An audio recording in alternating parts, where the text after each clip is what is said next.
Welcome. Well, you never know what's going to happen in Putney if you open the doors for people to come in. So thank you so much for coming out for this conversation.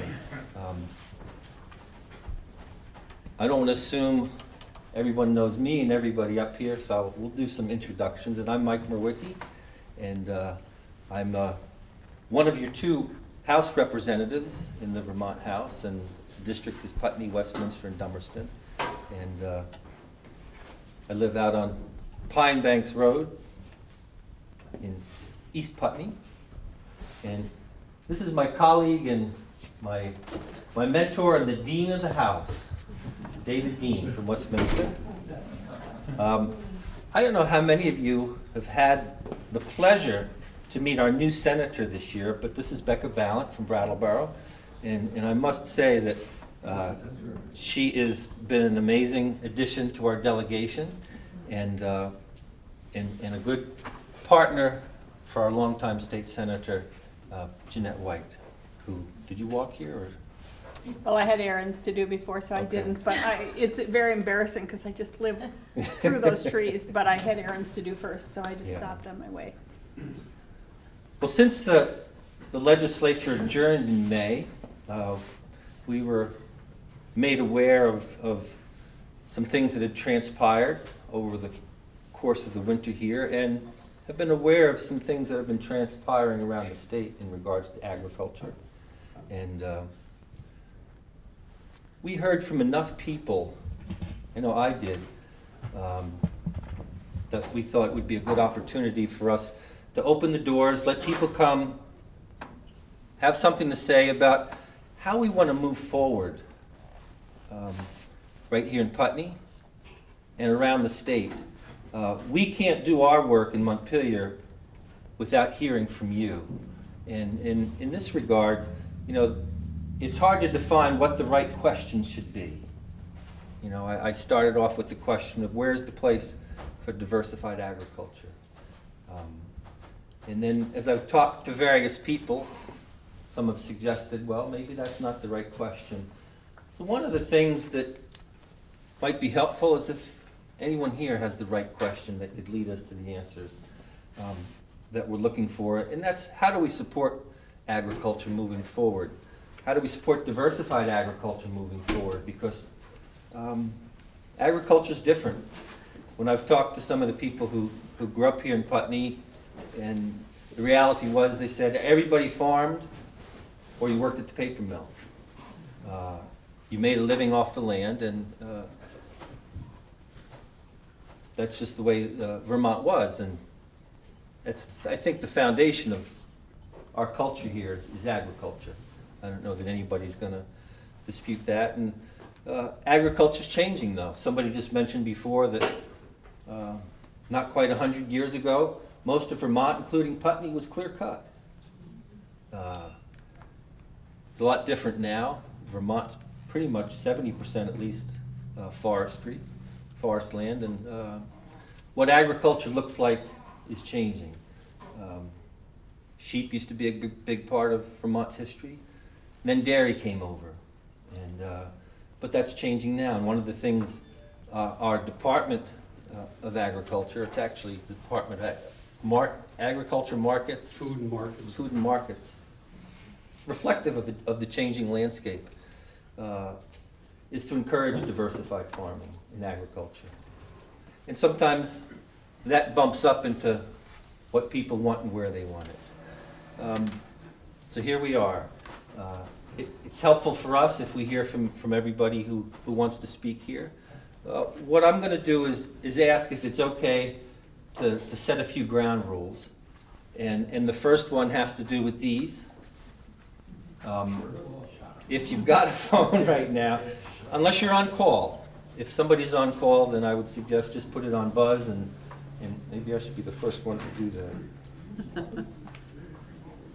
that. The other thing that I wanted to suggest was that I don't know if it's a small enough crowd or if it's too big to have a conversation. And so I think if people want to speak, raise your hands. Yeah. I think what we want to do is have a conversation that can help inform us as we move forward. What we can bring to Montpelier.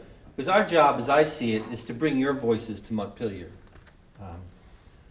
And what I'm going to do is suggest, if you have something to say, try and be brief. One of the things I've learned from my senator here is there's an old saying that she learned in the legislature, and it's true in town meetings or any public meeting. It's to Actually, it was a town meeting guy that said it in town meeting, and he said, at town meeting, what you need to do is you need to stand up to be recognized, speak up to be heard, and sit down to be appreciated. what I heard was sit down quickly to be appreciated. He just said sit down to be appreciated. And what I'd like to do, again, I don't believe we're here to rehash what happened over the winter. What we're here is to help guide how we move forward. And I don't know if anybody wants to start the conversation, but what I would ask is if you'd like to be recognized, just raise your hand and I'll call on you. You know, we can move another table over there so those guys can sit on the table, because I'm willing. 4 legislators can fit on that They table. can fit on one table. So if people want to sit down, because there's also some more spaces back there on that table, if anybody wants to. Welcome. There's room on the steps too. Oh, right, and there's some more room back there, so Sure. just, So oh, if- nobody's gonna sit on the table now. If you're gonna, they're blocking the door now, so. The other thing I would ask is, I'm gonna admit to you right now, my ears are not as young as the rest of my body, or at least I wanna believe that it's that true, and maybe that's true for other people here. If you're gonna speak, could you stand up and speak as loud enough that you think that everybody can hear you in the room? And maybe And as identify. long as we've been around, it would be helpful if you would identify Yeah. who you are, where you're from. Just, it's helpful. It's also helpful for others who are here who may not know you. Mike, can I also say, I'm taking notes, but I'm taking notes just for me personally as a senator. I'm not taking notes. Some of you may know, I also write an op-ed column in the Reformer. I'm not here as a reporter in any way, shape, or form, and I'm not going to attribute comments to anyone in particular. This is really just information for me to bring back and call through. Sure. So, That's what I'm doing too, but it's a little more It- low-tech. And just so you know, this is, BCTV is here recording this. Howard is. Howard is here from the Reformer. I don't know if there's any other media reporters here. Okay, Kate, Want me to stand up? if you could, I think that helps people hear you better. So I prepared a statement to read. Have we identified? I'm ourselves? Katie Bowman, so I am a resident of Putney, and we own Meadowdale Farm here in town. Our small family farm mirrors those that you would have found throughout Vermont pre-World War II. We're a family that works together with the seasons to produce and raise a variety of livestock, crops, sap, and forest products. Since 1999, we've made up for a lack of vast farmland by diversifying what we produce to increase the return per acre. For young farmers like us, the financial reality of purchasing 200 acres of Vermont farmland is impossible. When we moved our farm to the better suited land on Spring Hill Road, we found the Putney zoning regulations stated that in our district, agriculture and forestry are permitted uses. In section 512 of these regulations, it states, "Nothing in these regulations shall restrict accepted agricultural or farming practices or silvicultural practices." Like 97% of other Vermonters, when polled by the Council of the Future of Vermont, we believe in the value of the working landscape as a key to our future. Our unique agricultural and forest assets are critical to the state's economy, community, character, and culture.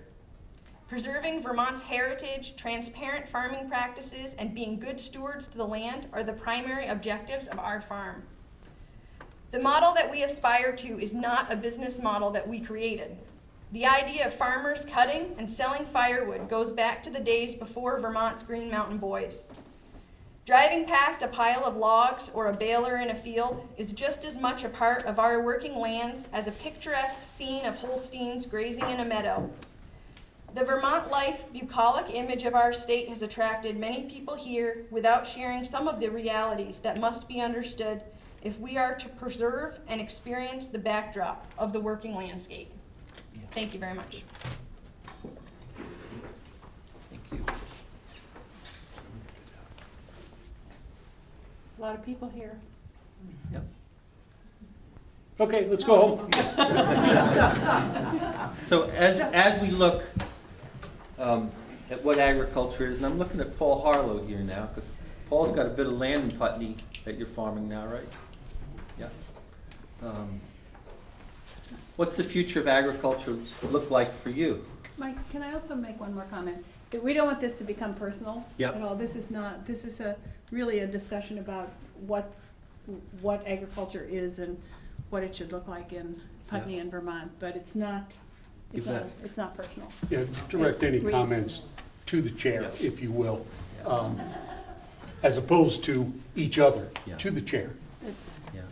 And I don't want to put you on the spot, Paul, but welcome to Putney, by the way. And, yeah, I just want to say that I was looking through an old journal in the House of Representatives right after World War I, and I saw Harlow, the member from Westminster, and I'm assuming that was My grandfather. your grandfather, so, Same name. and that land's been farmed for a long time in Westminster. Now you're in Putney?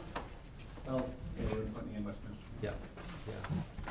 I think the future of agriculture is pretty good for all aspects of it. Yeah. And I think we need to support these younger farmers and smaller farmers that, feel squeezed in different ways. Yeah. The bigger guys have a little more sway in certain things, but I think having the infrastructure and having everybody there, that's the most important thing, is that the more we have, the better off we are, Yeah. in all different sizes. So we can all support each other. And you're all organic now? Yes. Or you've been for a while, huh? Well, the main farm is 1985, yes. Yeah.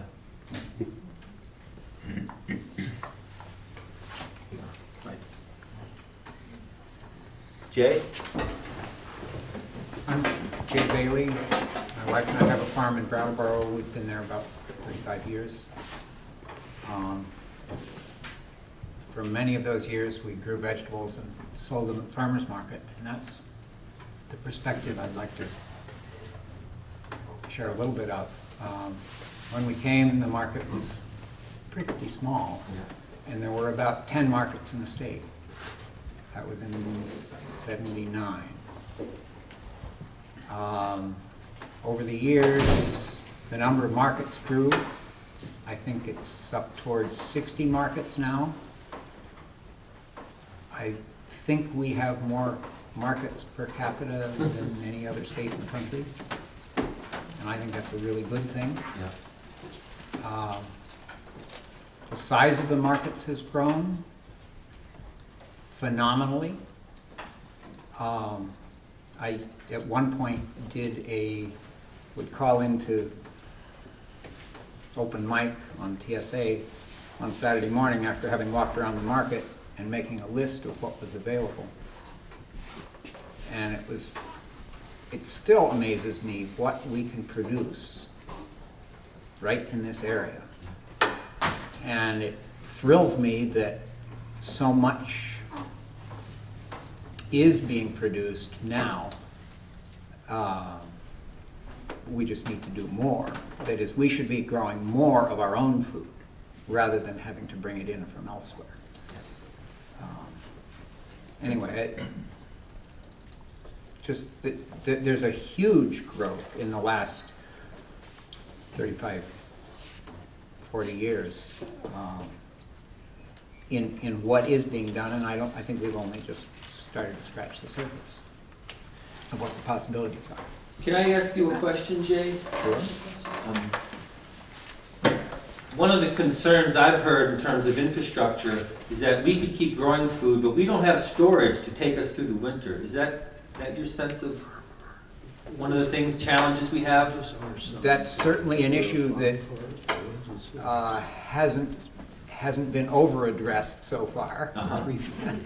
We could use significantly more thought and energy put into, human energy, thinking about how to deal with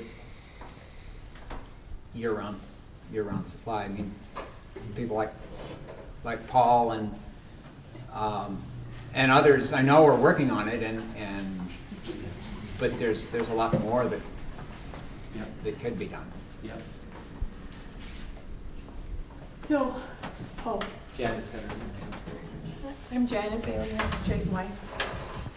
I want to just add, we are a very small farm, and it's the growth of the small farms that we particularly try to support. So many young couples, young families coming in, and 10 acres, 20 acres, 50 acres, and the key to survival for a small farm is diversity. We farm with horses, we teach how to work, we do workshops, how to farm with horses. We have eggs, we do hay, we do firewood for ourselves, we do anything we can. I do cut flowers. And so anything the state body can do to help support diversity in these small farms is huge. The work that's being done on selling raw milk, that's another thing I do. Anything that we can do to support all of those enterprises. And we farm right on the edge of Brattleboro, right across from the country club. We have neighbors who give us very little trouble, even though we have smelly pigs and smelly manure and all that. And I think that they have really, I think that if we were in some sort of trouble, our neighbors would just all come in and help and get, rally behind us. And I think that kind of respect for farmers is really growing in the state. I really appreciate it. so might be a little bit of a provocative question here, but if you have a tightly, a small residential neighborhood, is there anything agriculture that's inappropriate for a residential neighborhood? I am asking people's opinions here of whether it is or not. What would be inappropriate in a primarily residential neighborhood where houses are close together and lot sizes are small? Steve? Yes, Steve, Putney. I think first though, and as people are talking about this, someone needs to define agriculture. Mm-hmm. Because it's a solar farm agriculture. I mean, it's just thrown around, but I don't think I don't know, is there a state definition? Yes. I For what believe there agriculture is? Yes. A variety.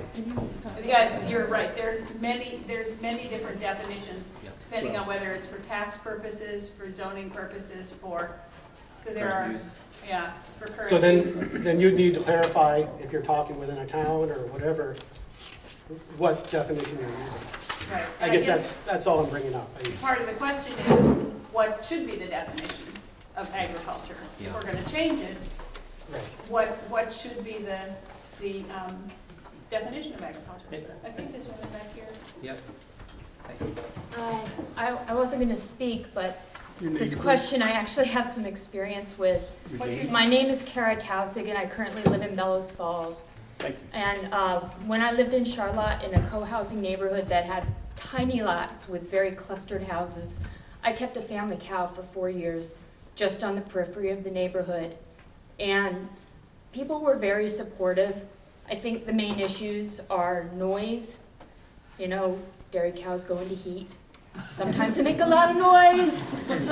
Probably not a great thing if you're right on top of each other.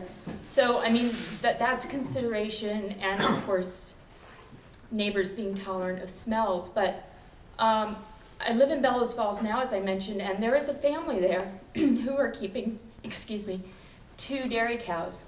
Well, they're free martins, so they aren't actually producing, they're not bred and producing milk. But the yard is smaller than this room. And I was by there the other day, I was just curious, and I noticed, you know, the aroma of ammonia. They definitely could use some more straw. So I think there are some common sense things that could be suggested, but I absolutely love that there are people keeping cows as pets in the middle of Bellows Falls, and this used to be very common. People brought their dairy cows in the winter into town. So it's not that many generations that we are away from having livestock in our towns and villages. So I also have a girlfriend who wrote a book called City Goats, and she got the town council of Seattle to allow 2 dairy goats under 130 pounds each on a city lot, urban, right in downtown Seattle, with I think a 400 square foot enclosure. So whatever you think of that, that's what Seattle's doing. I know other places are doing that, and I know a lot of people are keeping smaller livestock in town. But I think common sense, you know, species-specific guidelines would be great. But And I'd like- your common sense may be somebody else's not common sense, and that's the problem if we define it. If they had 15 cows, would that? Right. I mean, that's what we have to grapple Yeah, with. yeah, I mean, I think there's a lot of dogs in town who make more noise Oh, than those cows. So, right. Yeah. Oh, yeah. Let's not go there. We have to have a much bigger discussion. When I say common sense, I mean things like, if you allow people to have a bird feeder in their backyard, what is the difference with having a few chickens? No. So those kinds of, kind of overcoming some of our labels about what is livestock and what's a farm animal and what's a pet, and what people's freedom should be around the choice of what kind of animals they keep as a hobby. I think we've talked about what's the definition of agriculture, and it's evolving. One of the things the House Agriculture Committee has done in the last few years has been an initiative called the Working Lands Initiative. And what they're doing is expanding how we define agriculture. And part of the Working Lands Initiative includes forest and forest-related products. I think that definition of agriculture is expanding. It's one of the things that I think we're trying to get some feedback on is, you know, what works, what doesn't work. Is it that clear? And Becca was saying earlier that there was some discussion, is it been this year or has it been No, it ongoing was- about the goats on No, it's the sheep. the sheep? The sheep on Solar Hill in Brattleboro, and I was on the Development Review Board when that came forward, and there were quite a few neighbors who came forward in the Development Review Board meeting to say that they didn't think it was appropriate at all to have sheep in downtown Brattleboro. And what came out of the discussion at that meeting was that there was an incredible disconnect between people who had never worked in agriculture at all and people who grew up in agriculture. And so you had this discussion sort of going like this in terms of what is appropriate for sheep, and then you have people speaking who grew up on sheep farms saying this is how much space they need, and you're speaking about noise, and you're speaking about how you don't like the smell, but like leave it to me to tell you how much space these sheep actually need. And so in the end it was approved, but I know that there are still neighbors in that area who are frustrated by that. But I think the vast majority of people in Brattleboro are pleased that it is a working landscape. Yeah. So.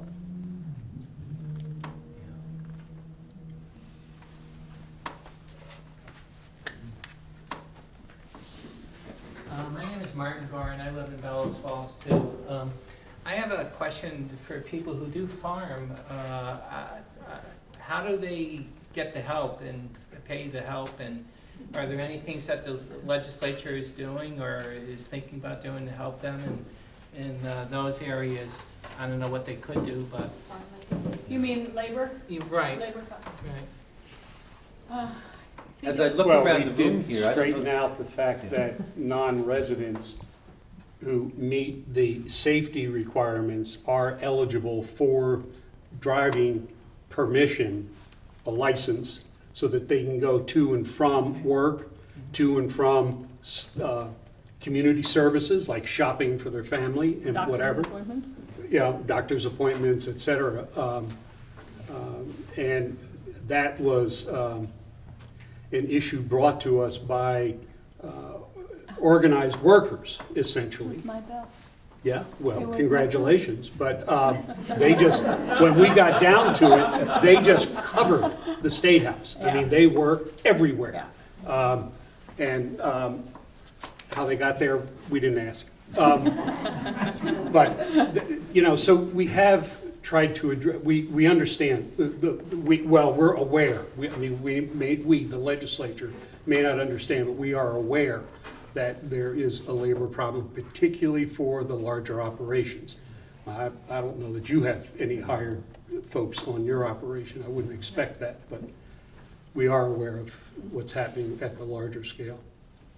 And I think for the smaller farms, like I'm looking around here, and, you know, Casey hires people, but I don't know if Paul hires people. Most of the other people, Deb, do you hire anybody? And the smaller farms are doing it on their own. The larger farms, I don't think could exist now in Vermont or around the nation without immigrant help. And they are just an essential part of agriculture here. It's why I think all of us here have supported trying to make sure their working conditions are good, to give them those driver's privilege cards so they can get around.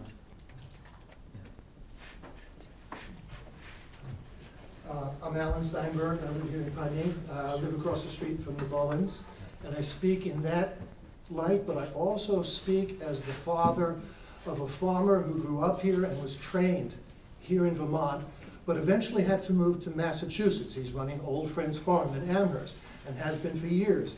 And I'm remembering a few years ago that he and I trucked around Bunker Farm 3 times trying to figure out whether he should put a bid in on that farm. And he finally decided, much to my sadness and much to my support of his inner wisdom, that that wasn't the farm for him because he couldn't farm that land the way he wanted to farm and the way that farm needed to be farmed.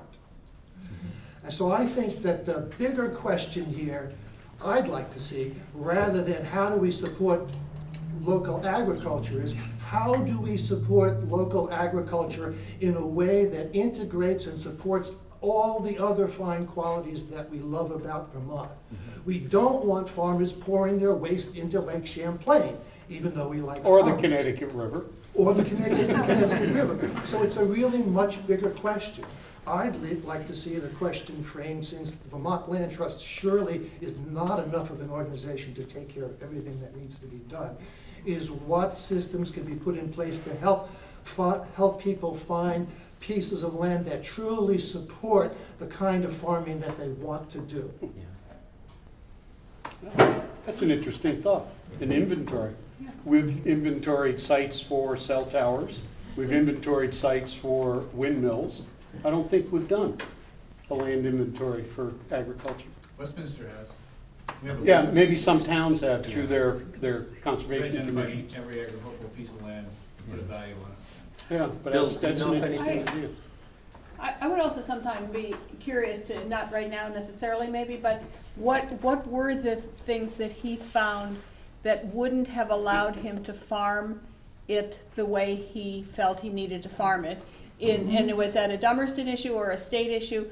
And so what, specifically what were those things? Because if we don't know what they were, we can't address them, so Sure. at some point. Well, I can talk about it now or at some other time. Yeah. The terrain, Oh, ironically, okay. seems perfect to me for what the Bowens wanted to do. They wanted to log, there's firewood on there to cut as well as to split. There's land there that's good for pasture. What there wasn't there was enough land that was good for row crops to be run with a tractor. It was a dangerous place to run a Okay. tractor. So it wasn't regulations or anything, it was the terrain No, itself? It was, the Okay. farm needed something else to be done with it. Okay, gotcha.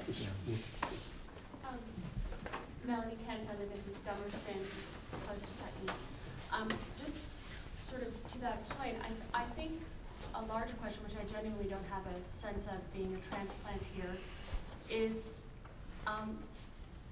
the state actually in the place of, it strikes me like some of the conversations just around land conservation generally, that identifying what's suitable to a certain kind of farming or practice is one thing, but are we at a point, and I genuinely don't know, where commercial pressures, developmental pressures, residential pressures are are we at the point where it's conserve what farmland you can so that it exists simply in the future?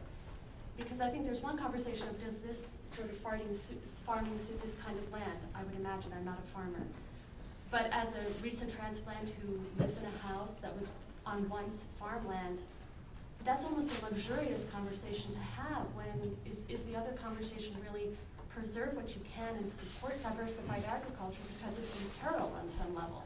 I mean, it just seems to me that more and more I hear and read about stories about once farmland becoming housing developments or second homes or et cetera, et cetera. And again, I say this, I don't claim to be an expert, it's superficial reading like many of us maybe do, but it's just a sense that I have. Also coming from a landscape that underwent those pressures a longer time ago. And once it's gone for, it's really hard to go back. You know, I think in Europe, they figured this out several hundred years ago, that they had a limited amount of space to produce their own food. And we think we have the luxury of a huge amount of land in our country, and that we can, you know, be frivolous in about how we develop it. And that maybe we need to start thinking about, we need to keep as much land as we can, because someday we're gonna have to produce our own food in this region. Our region could be, you know, New England, it could be New England, New York, New Jersey. But I think that at some point we've got to come to the grips that, you know, if they run out of water in California, you know, if transportation oil gets to a certain point, then we're going to wish we had as many of these farmers that have figured out how to farm on this land. You bet. A lot of us have been here for a long time. We know how to farm, but if we lose those guys, then we're in jeopardy. And if we lose the land, you know, in Europe, they don't spread out all over the place. They all live in the town, and the farmers walk out to their farm and farm the land around them. And they figured it out, and they're still doing it. Throughout Scotland, you know, Scandinavian countries, you know, most of Western Europe, you know, they don't develop their farmland. They make sure that it's still there because they know they're going to need it. Arthur? Arthur Westing. I live in Putney. We've lived in Vermont for the last 50 years. Several days ago, I read in the newspaper that this state that we all think is so green was only about, I can't remember, 4th or 5th in the state in terms of renewables on a per capita basis. And I was very embarrassed for all of us that this was the case. And you mentioned, Mike, that the legislature is considering, or at least thinking about, expanding the notion of what agriculture is. Well, I don't think the word thinking about expanding the notion, I think you should have said returning to a prior notion and to a more sensible one. And I think that forest products are a product of the land, and we own a tree farm, for example, and so that notion of trees being farm or farming should be included in any definition of agriculture. Just when you're raising cows or pigs that people have talked about, before you sell them, you process them. And the trees grow out of the land the same way as other agricultural products, and that should be part of the definition. And I think we owe it to the future of Vermont and the whole country that we become more renewable. We shouldn't be fourth or whatever it was, we should be first. Yeah. And supporting all aspects of forestry. I have to admit, I'm trained as a forester. Expanding all aspects of forestry should be encouraged in every way possible. Thank you, Arthur. Jay? Just briefly, I would remind us all that farmland, good farmland, is the absolute easiest land to build on. It's not, that's not an accident. It's the land that is good for farming is the easiest to put buildings on, and therefore it has always been considered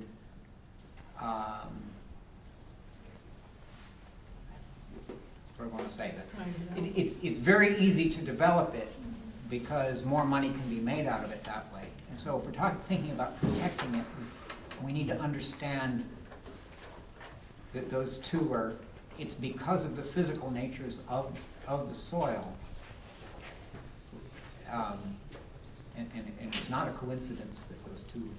Bill, you must remember Al Moulton's famous line, there's no such thing as prime agricultural land, there's only prime land for all activities. And he said that virtually every time he stood up in front of a group, talked about land use. As long as they're efficient, right? But Al Moulton was dead wrong on that point. And we have, by the way, a very good inventory of prime and other agricultural lands in the Natural Resource Conservation Service, formerly Soil Conservation Service, statewide. So we know where the best farmland is. Some of the best farmland is in downtown Brattleboro, and on Putney Road.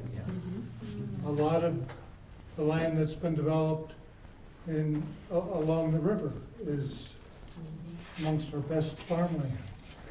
So it's not a lack of knowledge of farmland. It's, in many instances, if not most, persuading owners of such land to see it used agriculturally now and into the future.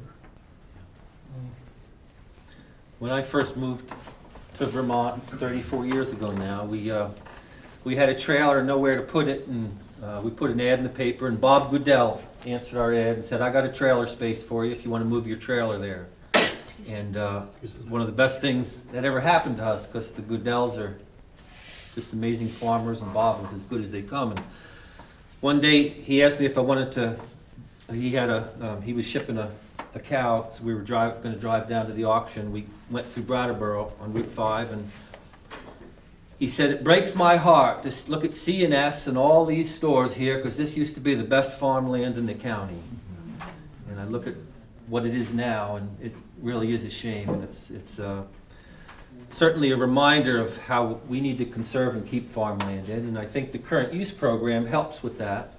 But, you know, one of the problems is having young people to farm and then matching them, because buying any land anymore is a huge piece. I know the Extension Service is trying to match people up in Farm Bureau as well, but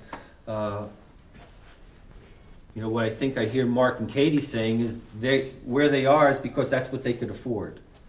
And that may be a future consideration that we need to make sure. If we find people that want to farm, that want to stay in Vermont, then we need to make farming an easier thing for them.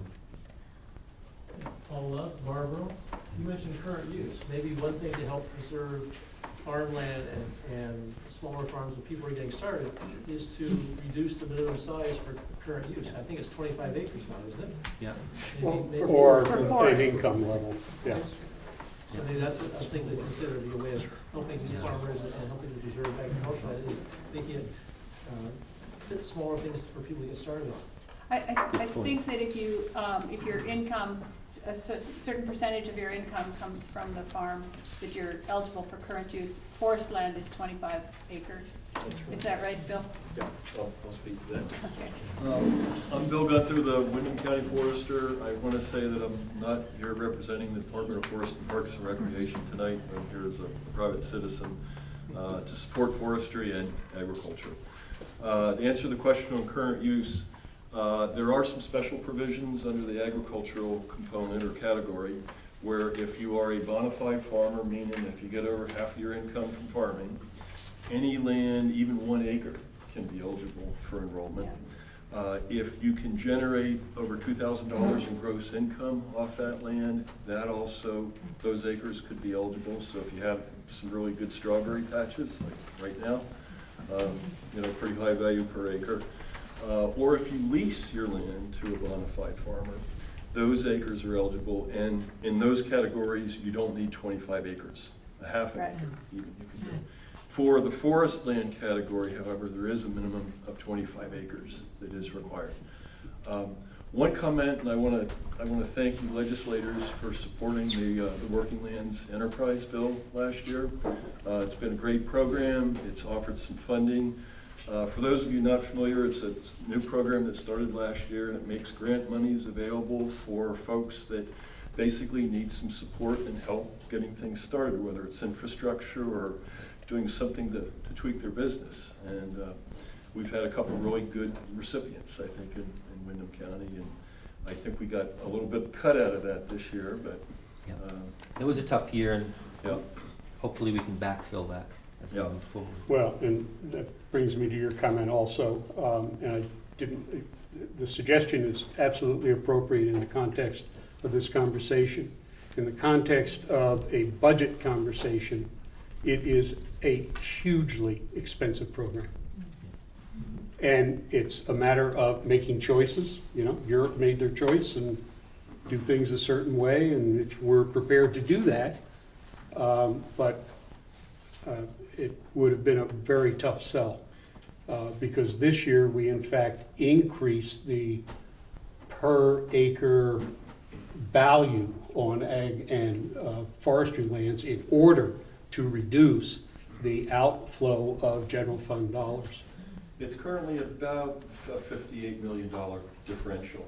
However, if you look at the analysis that Deb Brighton, who's a tax consultant, who was the first director of the current use program, if you look at her analysis of what happens if you develop that land in traditional residential development, she can clearly show you in numbers it is far cheaper to support the current use program than it is to turn it into residential housing. Right.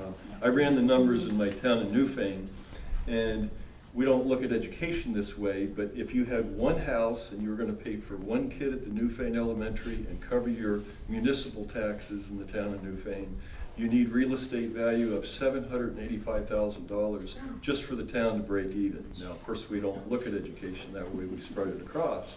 A couple other comments I want to make. We're the 4th most forested state in the nation. We're a little over 76%. According to whose numbers you look at, but it's flip-flopped from the 1850s when we had the world's largest merino sheep industry. So we're a heavily forested state. We have great timber in this state. We have the best sugar maple in the world. We've got buyers coming from all over, China, Europe. They want our timber because nobody's got better timber. But that said, that forest land is part of that working landscape that integrates with agriculture. So that other 20-some% of open land, most farmers have at least some forest land or vice versa. So that woodlot that a lot of farmers have is really critical to diversified agriculture. And as was said earlier, you know, I sort of look at the two words together. I mean, forestry goes hand in hand with agriculture. And sometimes there were sort of two silos, if you will, and I think those silos are breaking down. But I think for anybody to make a good living in agriculture today, they're almost always going to be reliant on some part of their woodlot or some forest products that are generated off their land for that. So I think we've got to try to make things as reasonable as we can from a regulatory standpoint. I work for state government, I have to deal with regulations. At the same time, every time we load another regulation on, especially to folks in smaller agricultural practices, it really can create an impediment. Katie? I just wanted to just state, though, that it is already okay in Vermont for a farm Right. to cut timber on its land, process it, and sell it without a permit. Yeah. So if our lot had never been subdivided and we could have afforded the lot behind us, which had a lot of forest land, we could be cutting that timber anywhere, or into firewood, anywhere on our property without have ever gone to the town. So that already exists, but I think what I hope can happen, because so many young farmers with the farming renaissance are small and not able to afford a back 40 of wooded land with good timber on it, is that I would like to see if the farmer is also a logger, that he could locally or she could locally log, local woodlots and take that wood and process it on their farm. So that would provide that same ability for us small farmers, like the large farms already have in existence. So I have a question, a follow-up question on that. That makes sense. I mean, clearly it is allowed, and if all that piece of property you could have done it without any question. But so, do you have to be, I mean, this is a hypothetical question because we're looking at how we define or go back to an old definition. But how, do you have to be a diversified agricultural farm in order to be allowed to do that? Could Allard Lumber set up his business on I live on Old Depot Road there, and there's an empty lot right there. Could Allard Lumber set up his sawmill there and call it a farm? I don't know, or does it have to be part of a diversified operation? Can you do it all? I don't know where we draw those lines. And I think too, if it was mandated in the law that the farmer had to have been the one to cut the timber, I think that would limit it to, not having like a Sursasimo or, Allard Lumber size industrial business there. I think diversified farms, because of the nature of them, the logging or the firewood or the sugaring or, growing flowers, it's all a piece. So if you narrowed it down to just having it being the farmer owner doing the work, I think that would limit it to not having employees doing it. That gets a little touchy, because if you hired somebody part-time in the summertime or in the fall, then are you in violation of, and anytime we have a good idea, there are spin-off effects that we don't really want, and I don't think we would want to say you couldn't hire somebody to help butcher the cow, or you couldn't hire somebody to help load the stuff into the truck. And so it gets complicated. But I think Amy, Putney resident, I think it kind of breaks down to hiring a company versus having somebody helping you on your farm for the summer. So Sursasimo's a logging company. That's, I don't know, in my mind, completely different than just having a farmhand help you over the summer. Allard probably wasn't the best example to use, probably Temple's sawmill, and I don't even know if he still operates it or not, but that's my... I wonder, I'm Howard from the Reformer, and I've had this discussion with Mike. I wonder if this might be a good time, though, while we don't want to rehash what happened there, it's my understanding that what happened on the Bowen farm was a completely local decision. And it's my understanding, and maybe you guys can clarify, that you can make all the laws you want in Montpelier, but I think local DRBs and local towns set their zoning regs. And I think state statute very clearly delineates, David, aren't I right? Between local zoning regs and state law. So you can make laws about labor and give money, whatever. But if towns set their zoning regs and don't allow farming in a village center, I don't think, just to clarify your role here and what happened and really what lawmakers can do about local decisions here and in Chittenden County and all over the place. There's nothing more iconic in the state of Vermont than burning wood. Right up until the point where the furnaces showed up on the scene. The outdoor furnaces. You could throw anything into them, and they could burn it, and you just kept them going, and here we are burning wood, and lo and behold, when they started to move in to downtown Rutland, it became a problem. Our way around that was to assert state control in terms of assuring not that you couldn't burn wood, but that they weren't bothering neighbors in closely packed neighborhoods. All right, and I think part of what you're asking, it is on the law. It is in the green books that agriculture cannot be controlled by local zoning. And so there has always been presumed to have been anything that's agricultural can go on regardless of what the area is zoned as. But there are, and where'd she go? Who? We're over. Oh, Andrea. Sorry. And there are places where that presumed protection that the legislature put in place and inserted state control over local land use decisions isn't working. It's the definition isn't broad enough as agricultural activities diversify. We're in tighter areas of activities, and so that's part of.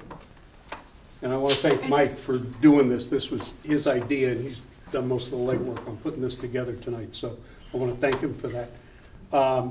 That's why we're here listening, because it feels like we need to take a look at that.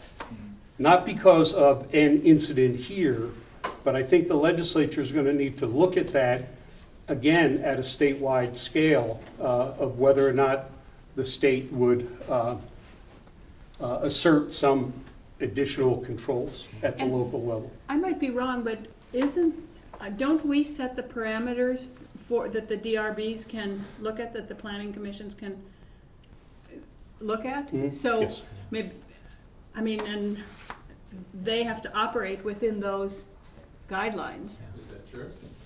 Yeah. Yeah. Oh, yeah. No, the DRB program, how it operates and the powers they have, is delineated in state law. We told them what they can do and what they can't do and what they have to pay attention to, so they have to operate within those guidelines.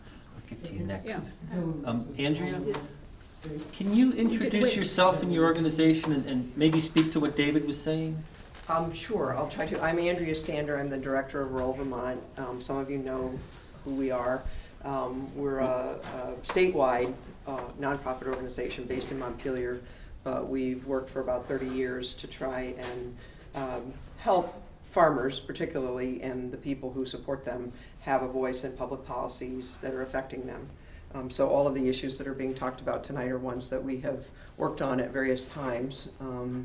And I think it's true, based on, and the reason I'm here tonight, and I'm here with one of our interns, Katrina, is to listen and to hear the concerns that people are putting forward, because we are hearing similar ones from other parts of the state, similar kinds of conflicts, similar kinds of stresses about how do we decide these things, how do we balance these different values. And I think that is really what it comes down to, is it's what do we value as a community, as a state, as public officials who are charged with certain responsibilities. How do we parse those values? And I think what Paul said about the likely future need to be able to produce more of our own food as close to home as possible, and not just food, other products that we need, whether it's fuel, wood for fuel, or for fiber, or other, structural needs, and so on and so forth. it's fairly clear to a lot of people, and I count myself among them, that is a likely scenario for the future. And so the decisions we make now about resources that aren't readily replaceable, and I can't remember who it was who talked about, farmland, especially farmland that has certain qualities to it as far as its ability to produce food or to produce other products, is not something that we can snap our fingers and recreate. It takes about, I think it's 2,000 years to create an inch of topsoil through the natural processes. And we have places like the river valleys and stuff like that where really good soil's been deposited over a really long time.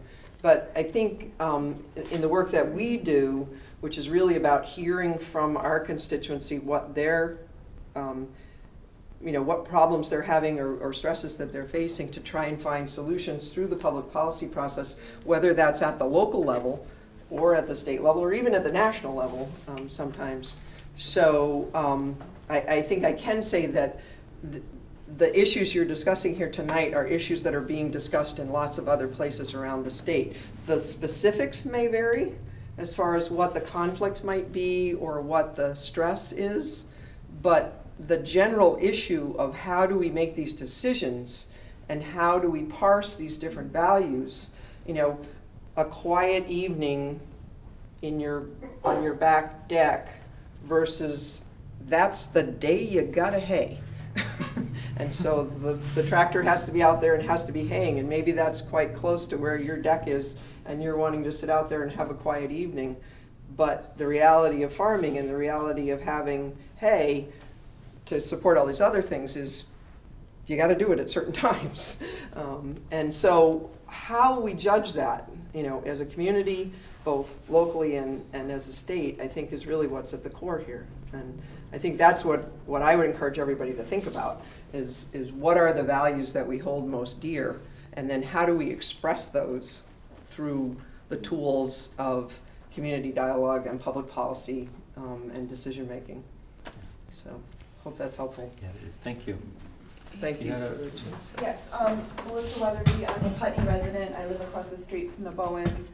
And I think you had a really good question starting out about defining agriculture, and maybe you need to even go down further than that, because what started a lot of this discussion was a wood processing business. But we have people talking about forestry or sawmill, and it's always being referred to as something else. And so what is diversified farming and what qualifies and what doesn't? So would a sawmill operation qualify? No, it's not.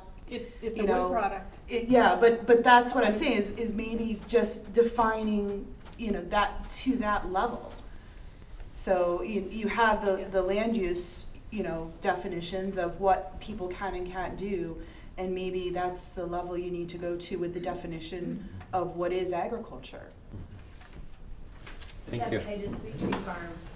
I want to first go back to young farmers and land. Our farm is conserved by Land Trust. It was when we bought it. And so I'm familiar with the, Land Trust Young Farmers Program. And I know in Dummerston there was a lot of money raised for the bunker farm. But typically, young farmers need quite an income to afford the land trust programs. So I just wanted to put that out there. Or they need financing. I mean, it's not cheap. And then I just want clarification. I wasn't quite understanding what Katie said. Are you bringing logs in, or are you getting them from your land, or? We're good. So in the winter, when the ground's frozen, Mark is very ethical, responsible logger, and he logs local woodlots in Putney. In the past, we have had a sawmill. And Mark is part of the Wood Miser Pro Sawyer Network and has even traveled down to New York City to Brooklyn to do sawmill workshops. So I think locally as a community, there's not a lot of young sawyers. With the average age of Vermont loggers over 55, the forest product industry needs, young families like us to encourage our kids to want to produce firewood, to want to log, and to want to have a sawmill someday. And the ability to do that in a town like Putney may prove really difficult. There's nowhere in our local zoning that would automatically approve a resource industry without a permit. So when we talk about this, Bowens, just rent some land over there. The over there doesn't exist anymore. Lots on Putney Mountain, we're renting a 50-acre lot right now, and I hear neighbors using chainsaws and different things. So there's no quiet place out there anymore. And you would think in our neighborhood, we're on 10 acres, but we have across the road 47 acres, 17 acres. We are close to the village, but we are not in the village. So if even that area is not welcome to a forest product industry, I think that that's a huge problem. So so in the winter, mark logs. Our plan in this past year, when the ground pasture was frozen, we trucked logs to our property, and then the plan was in the spring, after sugaring, before haying, we would process those logs. The processor's mobile. It could go back to a hidden corner of our field, and the logs would be gone, and the pasture would be able to be fenced again for our cows to be grazing on it. So it's a very fluid, organic process. And I think that, logging and sawmills and sawyers and, firewood has a really negative connotation. And I think that's something we really have to work for as a community, to really come together and, not push this logging industry underground. We've been told to just kind of do our firewood processing in secret and hide it. And I don't think as a community that's what we should do. We shouldn't push blue-collar jobs away. This should be something that's encouraged, embraced, and, for our future, it's really important. Howard, you raised a good point, and Pip's here, and first of all, I want to thank Pip for how many years he's been doing this. Zoning changes, though, town plans change. Are we at the point where we're redoing our town plan? Yeah. And how does public input get brought into that? Or is that an open process, or, There's a period of public presentations of the plan to solicit feedback. And so there are a series of prescribed public hearings, both by the Planning Commission and the Select Board, prior to the adoption of the plan. Has that process started for the next, when are we due for that? The fall. In the fall, okay, so it happens every 5 years, is that right? Yeah. So the Planning Commission puts together the plan, and then there's public input? So I just wanted to comment on, go ahead, please. Thanks. Michael Hornsby from Putney in the Westminster border there. I don't really know who I'm asking, but someone in the agriculture community. Is there a sense that, when I think about young people, farms, money, affordability, proximity to town, or anywhere else, it doesn't strike me that this, I'm wondering, is this something we had right before and we screwed it up? Or are we facing, I understand progress and it's a new day always, but is this a new phenomenon in a new world, or is this something that either somebody else has right, or it used to be right and we messed it up somehow? I don't know if anybody has a point of view on that. It's just evolving. I have a thought about that. My name's Linda Stolten. I'm a neighbor of Mark and Katie's.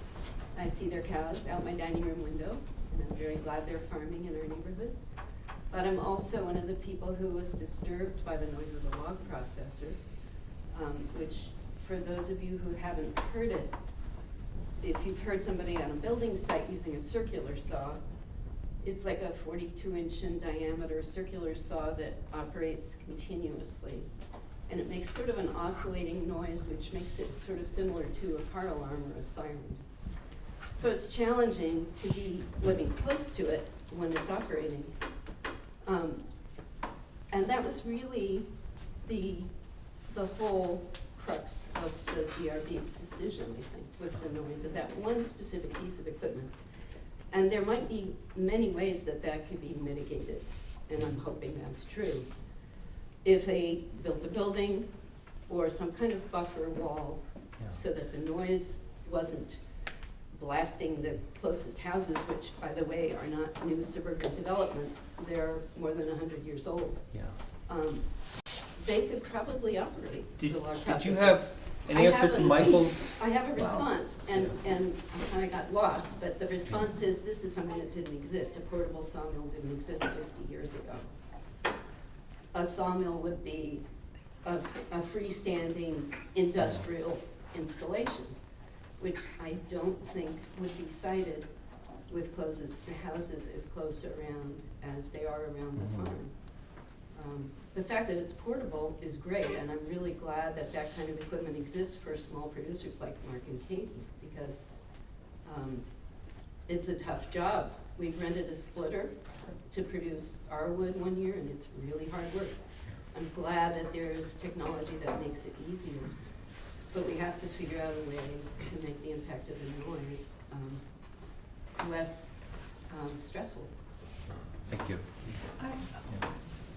I live right next door to the big blue house on Old Depot Road that's being renovated. And I have to tell you, all winter long, the outdoor furnace that they've been using has been driving me, it's nuts. It's like having a vacuum cleaner in my bedroom, because they have this outdoor furnace with ducts going into to keep it warm. If that was there all the time, I wouldn't be very happy. So I'm just saying that because I think that the hardest thing, in my mind, the hardest thing that we as legislators have to do is we have to balance rights. We have to figure out how to make those compromises so that this person's rights are preserved and this person's rights are preserved. And I think it really is all about that. And so the conversation has got to be, how do we get to where we want to be by preserving the rights? And that, in my mind, that's the very hardest kinds of issues that we deal with. And I think that this definition of farming and what we allow where and what we don't allow and what we define and what we don't define is that kind of an issue. So I, for one, am happy that people are weighing in, and even with very specific ideas, because otherwise our little 180 minds up there will come up with something that you may not like. Nobody may like. Amy? I know on the noise factor, my boyfriend and I recently purchased land in our building. It is at a junction of our road, the highway, Route 5. The traffic noise consistently is incredible. We can't sleep with our windows open because forget about getting any sleep. You would think at night that it would stop. A processor isn't running 24 hours a day. It takes an hour to do a quarter wood, if that. It's not a consistent noise that's going to be happening all the time.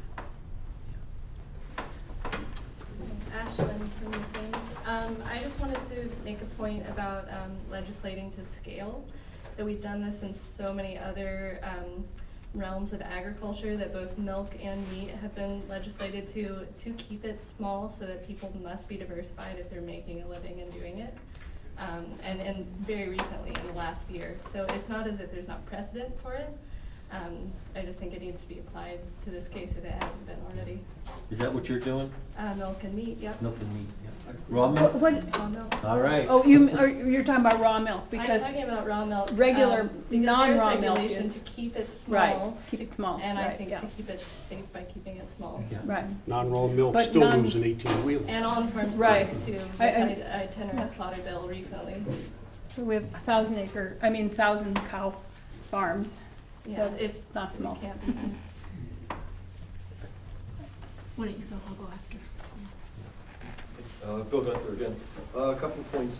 when you look back at a lot of the state's historic settlement patterns, many of our small villages had sawmills, literally right in the village. And for those of you who've been in Putney a while, it's been probably 20 years since the Wilsons decided to kind of give up the mill here and go to China, but that mill ran regularly right in the center of Putney Village. Williamsville had Morse's Mill right there in the village. So that was a pretty traditional pattern. I'm not saying every small village did, but and those sawmills, I should add, weren't the quietest things. They didn't have noise suppressors. Although a lot of them weren't running off gasoline engines way back when either, but still, you know, they were pretty noisy. A couple other points I wanted to make. Renewable resources. The thing I love about wood is that it's renewable. If we manage our forests properly, I am convinced we can do it again and again and again. The key is maintaining the integrity of our soil. That's one of the most important things. If we lose soil, as somebody mentioned, takes, what, a couple thousand years to make 1 inch of soil. So that's key. So we have the kind of forest, the kind of soil, the kind of climate where we can grow good quality wood products, and it is renewable. I like to emphasize that to people. If you cut down a rainforest in Brazil, that's not renewable. All the inherent nutrients are in the cycling that occurs. Once you remove the forest vegetation cover, you've got one of the most sterile soils in the world. As time goes on, we've got to really look long and hard at our fossil fuel usage. I was a young soldier in the early 70s, thousands of miles from home, reading in the Stars and Stripes about people getting into fights and gasoline lines. I made a vow in the early 70s I would never drive anything that got less than 35 miles to the gallon. I'm the only nutcase up on my mountain that doesn't have a four-wheel drive, and I refuse to have a four-wheel drive. And he doesn't have a television either. Right. So I try to walk my talk. I harvest firewood off my own land. 18 gallons of fossil fuels produces 2 years of firewood. So I think we've got to look at trying to produce things locally, as local as we can. I mean, the thought of trucking vegetables from Mexico to Vermont, it's just nuts. It just doesn't make sense. And not to mention that we're going to run out of fossil fuel, but what it's doing to our air quality, water quality, and all these other associated factors. So anything that we can do locally, I think, is going to be real important. Another point I want to make, I work very closely with folks in the agricultural sectors and the forestry sectors, and the folks that are out there night and day working, weekends, nights, nobody is getting rich in those two communities that I know of. I don't see people driving fancy cars, living in big houses, and yet folks work the land because we love it. I didn't go into forestry because I wanted to make a lot of money. You know, if I wanted to do that, I would have gone into law, somebody told me, or something else. But I love the woods, and every farm I know, every forester, every logging contractor I know, they do it because they have a real love of the land, and they want to work the landscape. And yeah, there's maybe 1 or 2 bad apples out there, but most everybody wants to try to do it the right way and as sustainably as we can. And we've got to make sure that we don't lose that part of our culture in the state, because it literally is part of the Vermont fabric. You know, I'm just starting to think here a little bit, sorry. Yep. But 100 years, to answer your question, 100 years ago, we all did this sort of thing. We all produced our own food, and we had a little sawmill, we all burned wood. And then as the industrial revolution took over, we had more money, and we all went to town, and we decided that 1% of the population would produce all our food, because it was easier. It was a lot cheaper for us, and we can have our TVs and our ATVs and all that sort of thing. But now it seems that it's starting to come back the other way. So maybe what we need to do is start figuring out how we can let these people come back into our community and let them work in the ways that they need to, and support these local people so that we can produce our own food, produce our own woods and our own products and stuff like that. So it's almost like we're recycling back into a generation that was 100 years ago. So just it seems like that's what's happening. To quote the famous Paul Harlow, he said once, I heard him say, the best way to buy things is first buy local organic, then buy local non-organic, then buy organic, then buy non-local non-organic. But first buy local, whether it's organic or not. That was famous. I quote that a lot, Paul. You probably don't even remember saying it, but I use it a lot. So I'm sorry. No, that's all right. One of the things that I've been thinking about as I sit here, so this morning we were at Governor's Institute at SIT talking to young people who really are excited about policy, how you make policy that is good for many generations. And so we talked a lot about settlement patterns in Vermont and how they're going to change, because as young people move in, we know this millennial group has very different ideas about where they want to live and where they want to work. And so I think these issues are going to keep coming up more and more because they want to work where they live. They want to be more in downtown places. I see you nodding your head. And when we talk about this a lot, I'm on economic development. It's one of my 2 committees in the Senate.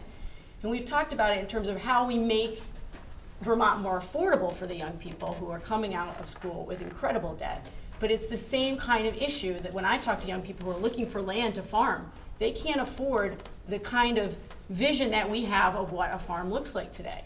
And so I feel like we are pricing them out in many ways. And so I think there is a little bit of a generational tension as well, and that we're going to have to look at some of these patterns that have developed over the last several decades and realize it may not work for this next generation coming up. And I don't know what the answers are either, but I think it's really important to be aware of what our notion is about farming and agriculture may be very different from young people today who are returning to the land.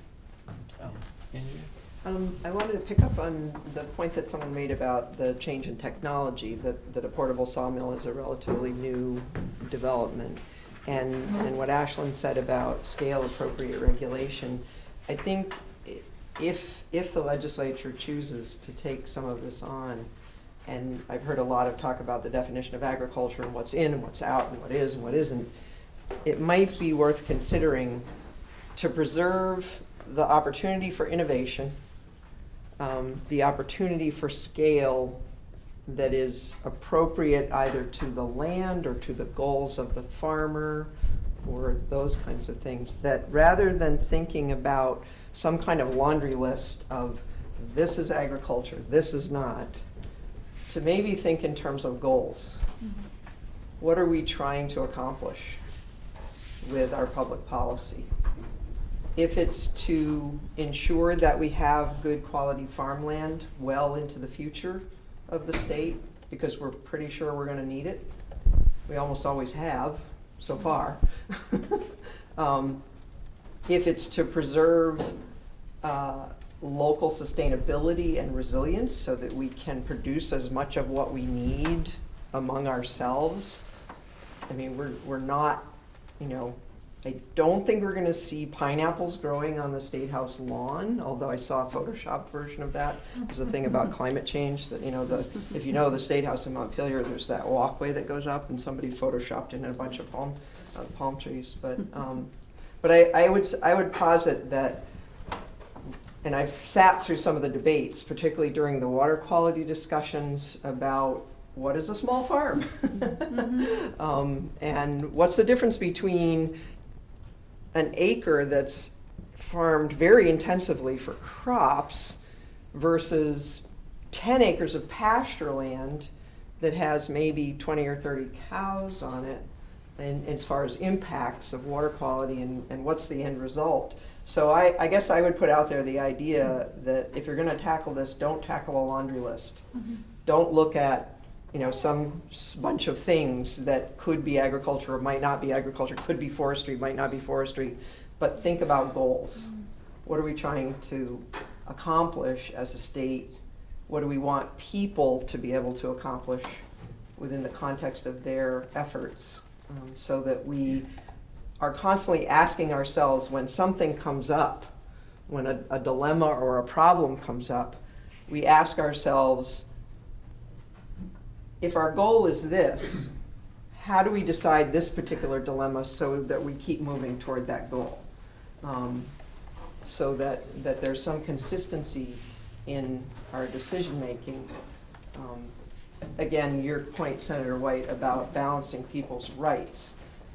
I think if we can agree as a state, as communities and so on, that we share certain goals and certain values, that becomes a touchstone and a little bit like a compass that helps those decisions. It can be awfully tough, I know. Very tough.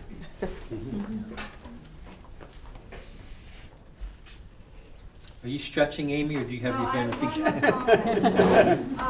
That today's economy, the amount of people that now live in Vermont, plot sizes, everything's changed. Something to give consideration to when you guys are working off your plan is the fact that maybe you need to adjust the plot sizes and land use regulation sizes for everything that's being looked at, like logging. Maybe it can't be 25 acres anymore. Maybe it needs to be, you know, a different size.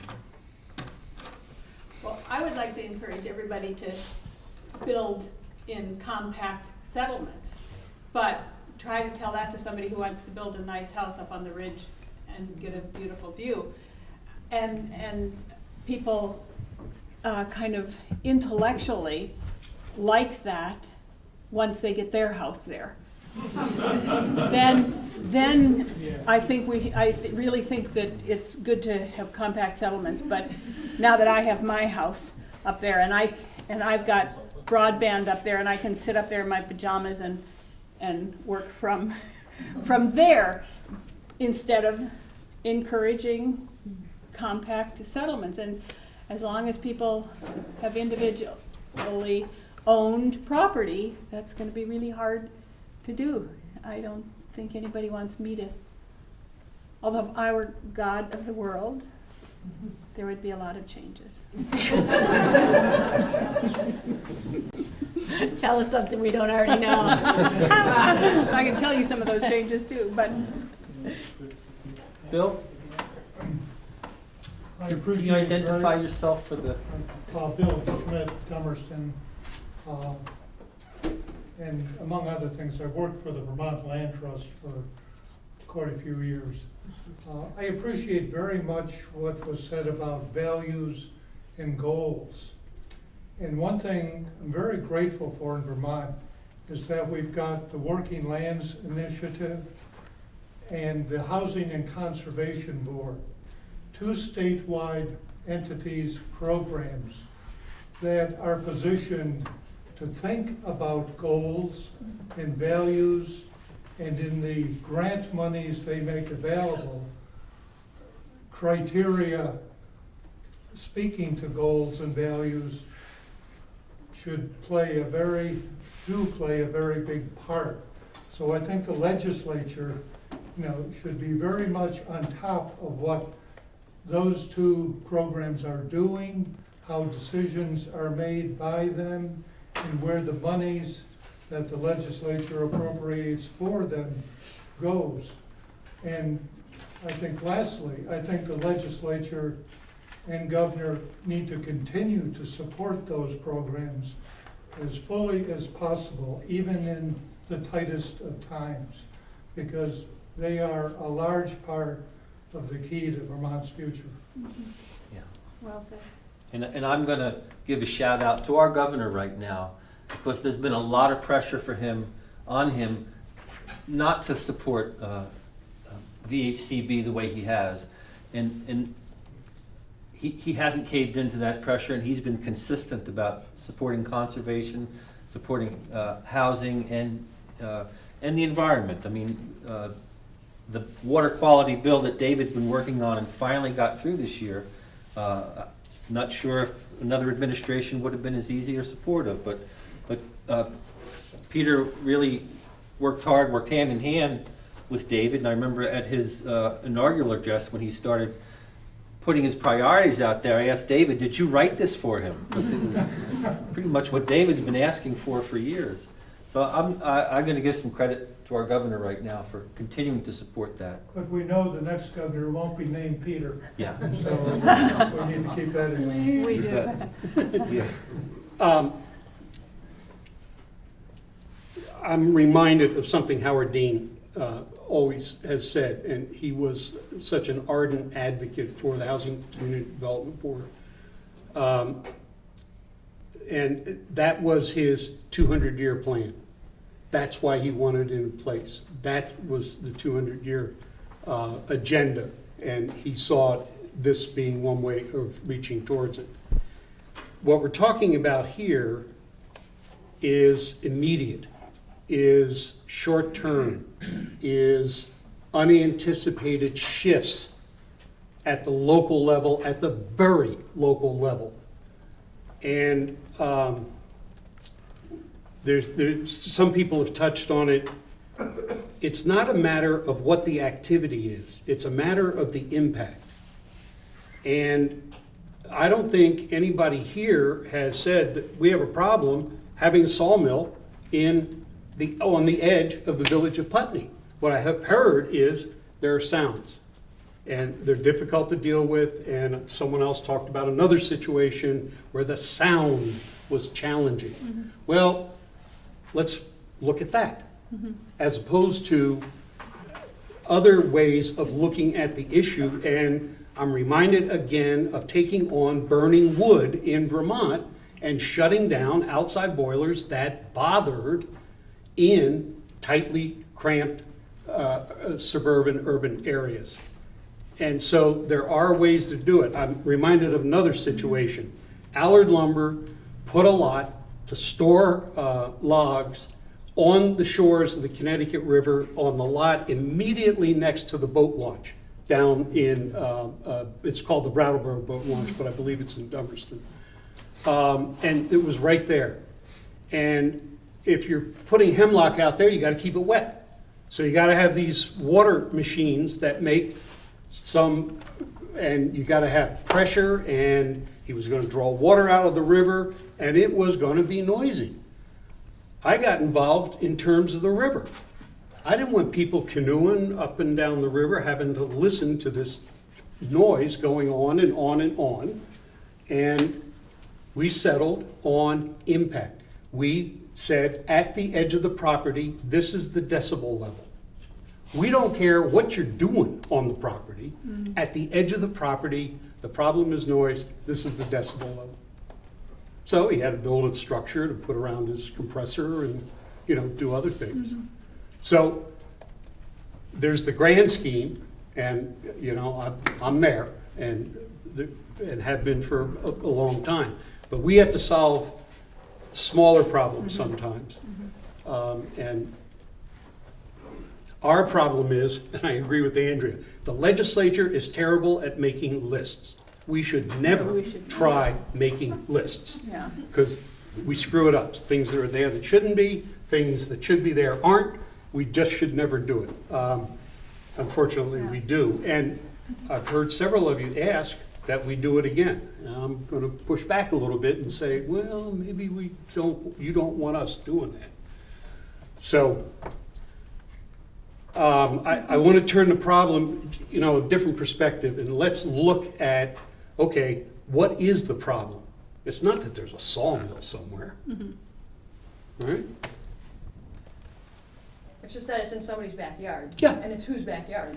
Well, but Well, it's the impact from the sawmill, not the sawmill itself. So how do you mitigate the impact from it? And there surely are ways. And do you want the legislature taking and resolving that issue? I don't know. No, I don't think you do. That's something that that's where this whole thing of different people's rights come in my mind, and how you balance those, and how you come to a conclusion that honors everybody's rights.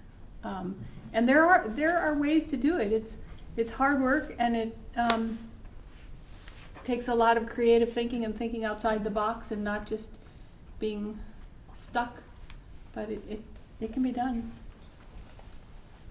But if the goal is to treat people, hear all of ourselves in 25 years, then maybe noise is something we're gonna have to learn to live with. That may be. Smells is something we're gonna have to. Yeah, smells. And that's why I really loved what Andrea said, because she said, what's the goal? Right. So when you have this issue, I have to listen to my neighbor's lawnmower every Sunday evening, and that's our quiet time. And it's 3 times louder than a tractor in our field, it's ridiculous, but. I'll swap you my neighbor who shoots his very large caliber rifles 24/7, Right, it's 365. horrible. But he's not producing food, right? No, So- I'm sorry. So, but maybe he not is, go if there. he's shooting deer, maybe that's a, you know. There's a lot of See what deer I'm in saying? See what Yeah, I'm saying? I do. If feeding ourselves in 25 years is the value that we're all striving for, then the neighbor's gonna have to listen to the sound of the mill, because that's how these farmers are helping their whole farm, diverse farm picture be successful so they can keep producing food. So, the best purchase I made when I was milking my dairy cow was a pair of muck boots. And the best purchase I made when I moved into a 4-family Victorian that backs up to Route 5 in Bellows Falls with tenants who put a pool table in the downstairs apartment is these. Earplugs. They're cheap. You can buy a whole box of them for about $15 that's got like 200 of them. And it's way, way cheaper than asking your neighbor to build a structure around their sawmill to mitigate noise that is intermittent. So I would just say, you know, think about scale and how the recipient of the noise who's bothered might also be able to have a creative solution to the problem. And I say it with love. These saved my life. I can sleep now with the windows open, with the trucks from Route 5 50 feet from my windows. So, and the only other thing I would say is that I'm a big experimenter, and I love reading about experiments that are going on in Vermont. And there's a book called Cows Save the Planet. It was written by a Vermonter, Judith Schwartz. Came out about 1.5 years, 2 years ago. And it talks about all kinds of really cool stuff that's happening with using rotational grazing to build soil, and people who are measuring carbon sequestration and stuff like that. So I would love to see the legislature embracing and assisting in those kinds of experiments, which can really lead us into some more solutions to our problems. Thank you. Thank you. Bill, did you have your hand up again? I fully endorse what was just said. I think that would be the ideal world to live in, if we all read a book like that and took it seriously. Short of that, I think the values and goals setting on the local level that mirrors what can be done statewide is in the town plan process and the zoning process. The town plan, above all, should mirror the community's goals and values. Sometimes I get annoyed with town plans because they do that to excess, and they're not followed out. But that document is a key document, and the preparation of it involving the community can speak to goals and values. The really messy part of it is implementing the town plan as far as land use goes. And that means getting into zoning. And zoning does contain something, for example, like performance standards for noise levels. And what does Putney's zoning ordinance bylaw say about that? What should it say? I mean, you can't get more specific than covering points like this in a zoning bylaw as it gets developed. So, you know, when the town plan comes up this fall, work on that. But bear in mind the zoning update, which will follow, and that's critical. We've been here for quite a while now, and I wonder if we've said all. Can I just say one more thing? My guess is that what Bill just talked about the town plan and the zoning being developed, my guess is that the Planning Commission, the DRB, would be so excited if this many people came to a planning meeting where they were talking about developing the town plan. Unfortunately, I don't think that happens. And so but that's what has to happen. And my guess is that they would be really excited to have this many people coming and putting their ideas out and what should be happening here. But, so remember that when it comes up in the fall. We have to get there. Well, I have one point that goes right along with that. Sure. Like, I know you didn't want to talk about our issue, but what I'm doing on our land is already a permitted use in our zoning district by town zoning regulations. So, changing the town plan, and the town plan has, I read half a dozen different places that said the town will support exactly what I'm doing. So I'm not sure much change is going to happen to the town plan that will help any of this. Say the last part of your statement, Bill, translating the town Into plan zoning. into zoning. The zoning regs though do already say, which I read, that nothing in these regulations shall restrict accepted agricultural or farming practices or silviculture practices. I hear Which is you. pretty clear. You can't But they're restrict implementing them, that. I is think the we're gonna issue. stop No, in the direction we're going right now, because I don't think we need to start, I think we're trying to move forward, and I understand what happened for you, but I think we were clear at the start, we didn't want to Right. start to rehash this problem and see how we can move forward with it. So I'm feeling like that's the place we want to stop it, and I don't know if anyone else. Invasive insects, tiny bit, 'cause I know that was something you talked about. Uh-huh. And you really knew a lot about that, and since we have a foresters here, could you talk about the benefit of local firewood as opposed to trucking it from other, near border towns in our state? Yep. Well, do you want to speak to that? We, Bill? We have our county forester here, that's his yeah. bailiwick. Okay. Vermont has got what we call the big three.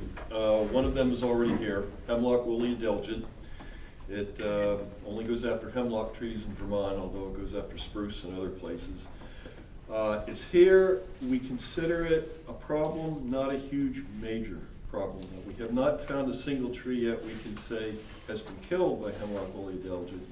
But we also just last year discovered another invasive insect that goes after hemlock called the elongate hemlock scale. When the two get together, 1 + 1 doesn't equal 2. We're finding there's a multiplier effect. So we're currently studying a couple of plots in Vernon and Guilford right now. We are concerned about that. So that is here in the 23 towns in Windham County. I believe we've got 14 infested towns now. I just found another tree on my own woodlot in Newfane infested. That tree's going to come down and get burned.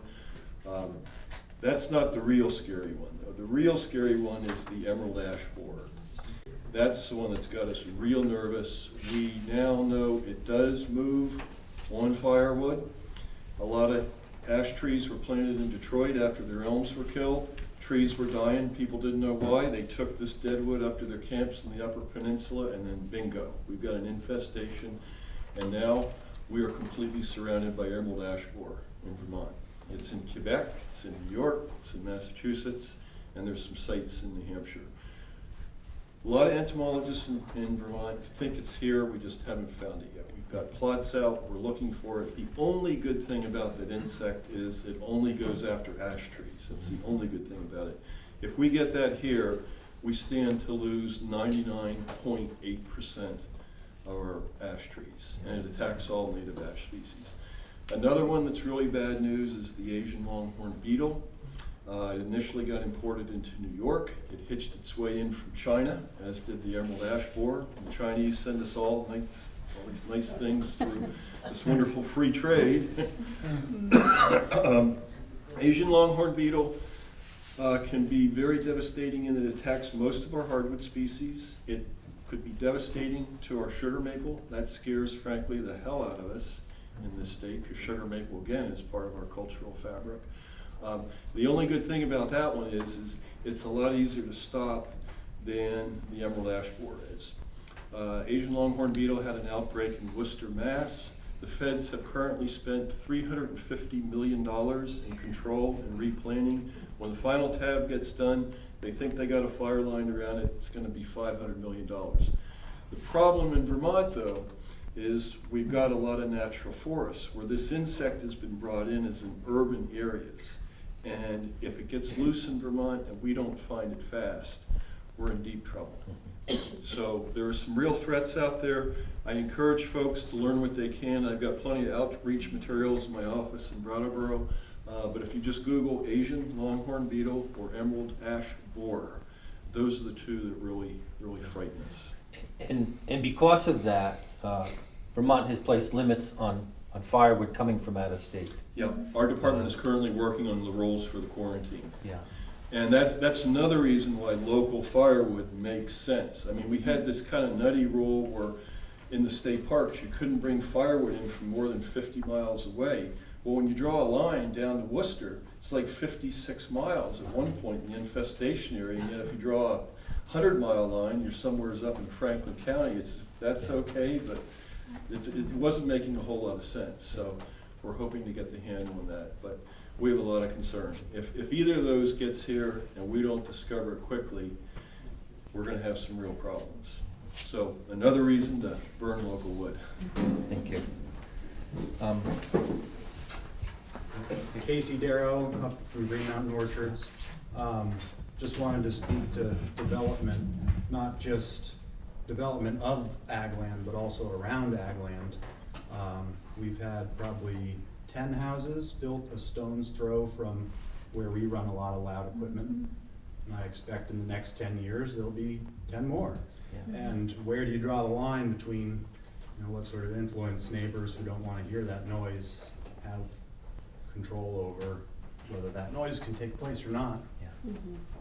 That's a good question, and I think what we're looking for is... Can I address a little bit of this? Sure. There's a really interesting and informative article from the University of Vermont under the Vermont New Farmer Project. That is a basic overview of a lot of the issues that were talked about tonight. Not the larger scale issues about the role of agriculture and forestry in a sustainable society. Those are topics that are very important, and as our culture may be changing to address climate change and other alterations of a much bigger scale, those issues are dominant. And the sort of transition town issues of how we build a resilient community, those ideas got talked about here. In fact, it was to the point of, well, in 25 years, you may need to have the firewood processor next door because you have no other alternative to that, and then earplugs will be the solution. But at the moment, I don't think we're quite there, and this document I thought was very helpful in talking about some of the smaller scale specifics that came up as part of the conversation tonight. And the nuisance laws and the right to farm laws have been, well, right to farm has been mentioned, but I wanted to just make a couple of points. That the right to farm law is many other states have similar legislation, and Vermont has a right to farm law. And it assumes that the farmer is using accepted agricultural practices, is in conformity with regulations at all the levels, and that the farm activity was established prior to surrounding non-agricultural activities. And that's a point that I think is important to make if we're trying to evaluate the impact of nuisance, the sort of nuisance issue. And the nuisance issue, I feel like, is a very small scale issue in the terms of this much larger conversation about how we as a community may need to be thinking about resilience to address some of the significant political and social changes that might be on the horizon. So with the acknowledgement to that interesting conversation, now we're going to sort of settle down here into this mundane world of, is it okay for your neighbor to have chickens?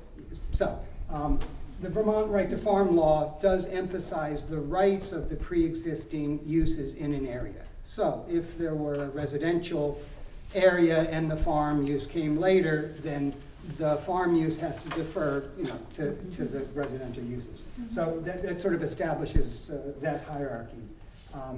And the ideas about the town plan and zoning and performance regs, I think that Putney is reasonably sophisticated in the development of their plan, the development of the zoning regs that go along with it. And like many other communities that have chosen to create zoning districts as one regulatory tool, Putney has 6 zoning districts of varying lot size, and lot size implies density. So the smaller the lot size, they assume greater density, and the more people that are there, the more potential conflict with noise, and et cetera. So there are a list of uses that are suggested as the appropriate uses in the various districts. And the village district has its list, and they're in the town plan and they're in the zoning reg. And there are distinctions made, sort of gradations in the intensity of uses allowed in certain districts just by the right without any review, and others that might be conditional in a district. And the conditional use is one that it's like, well, maybe it'll be okay in this district, but let's run it through a couple of tests. Those tests are provided by the state in the enabling legislation that is the basis for zoning. And Vermont is a state that does not assume that municipalities have inherent rights. Municipalities get all their rights from the state. There are 2 models in the country about how to do that. And our model is all rights come from the state. So any questions about the predominance of the state over the local municipality, the state rules, the municipality responds. So the noise issues can be addressed to a certain extent by some thoughtful lists with all the, the same concerns about list making that you legislators have. The Putney Planning Commission had to generate a list of uses. But in that use, there are 3 districts where agriculture and forestry are the predominant uses. The village is not one, and the village residential area is not another. The village is the densest, smallest lot. Village residential is the next dense, has the next smaller lot size, or the next larger minimum lot size.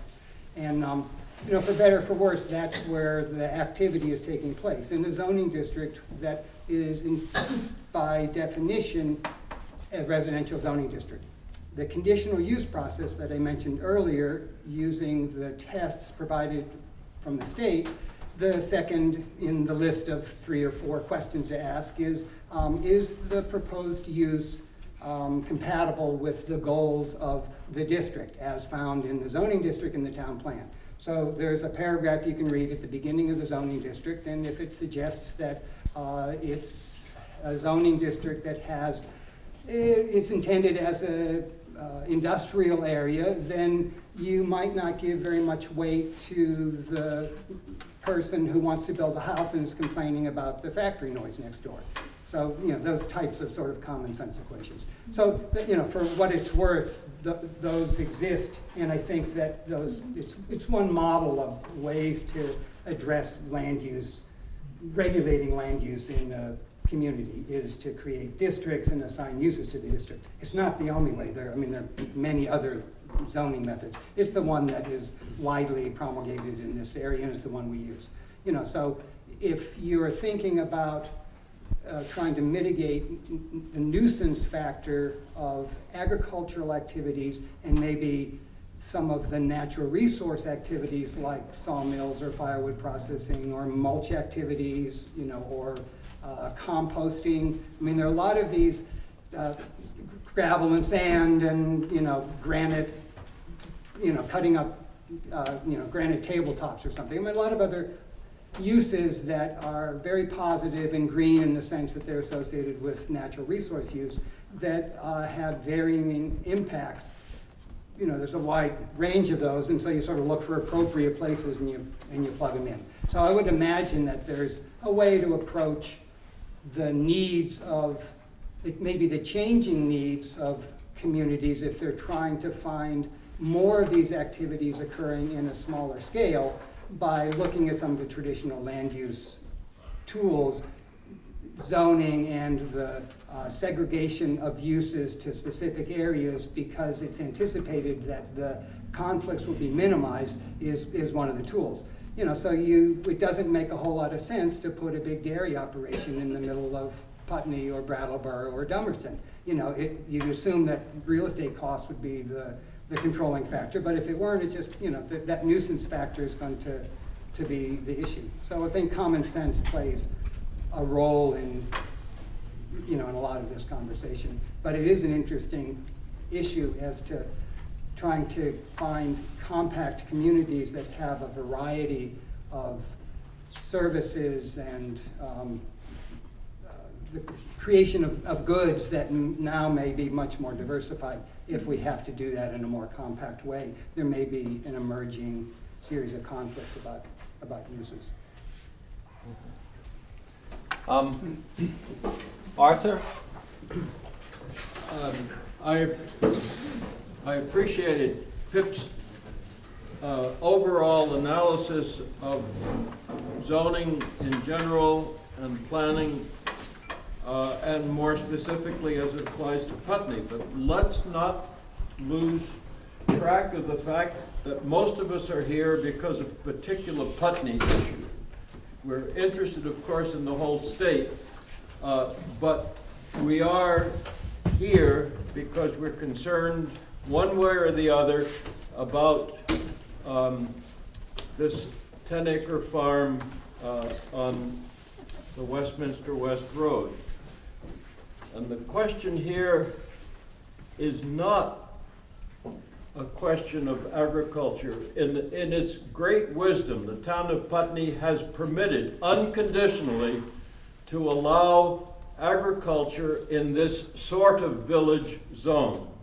It's not a village zone, it's a sort of village zone. What's the exact title? Village residential.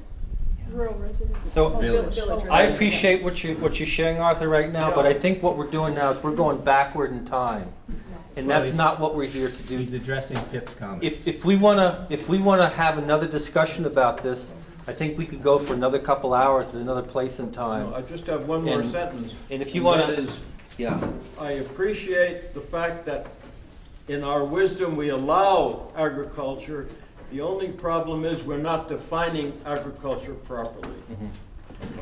I think that one of the things that Pip said that resonated with me was that we may have to look at the changes and allowing these other uses on a smaller scale as we go forward, because we're looking at more compact and local. I think that's what I heard you say, but they're changing times, so how do we adapt to that and redefine? And that's a community process that we have to go through to do that. But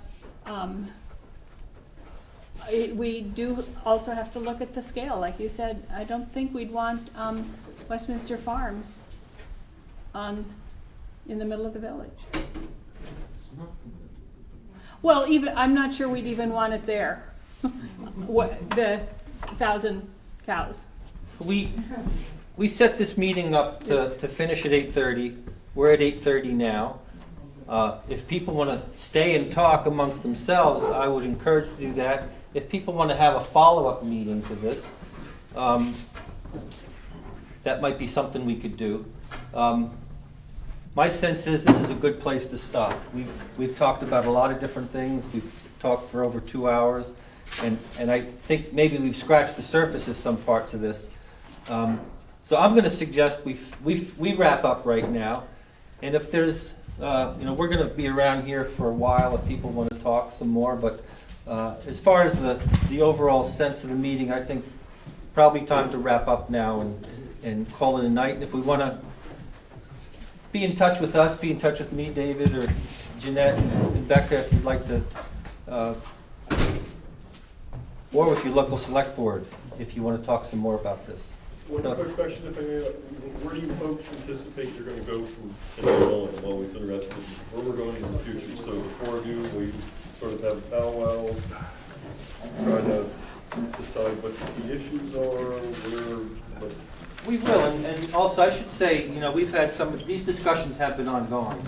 As we've said, this is not a situation unique to Putney.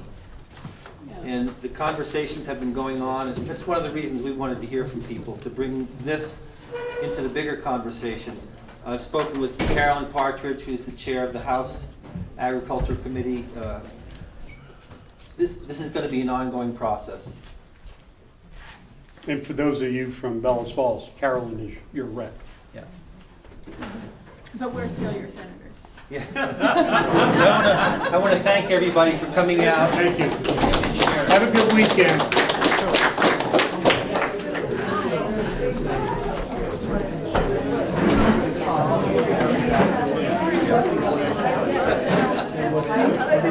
Yeah.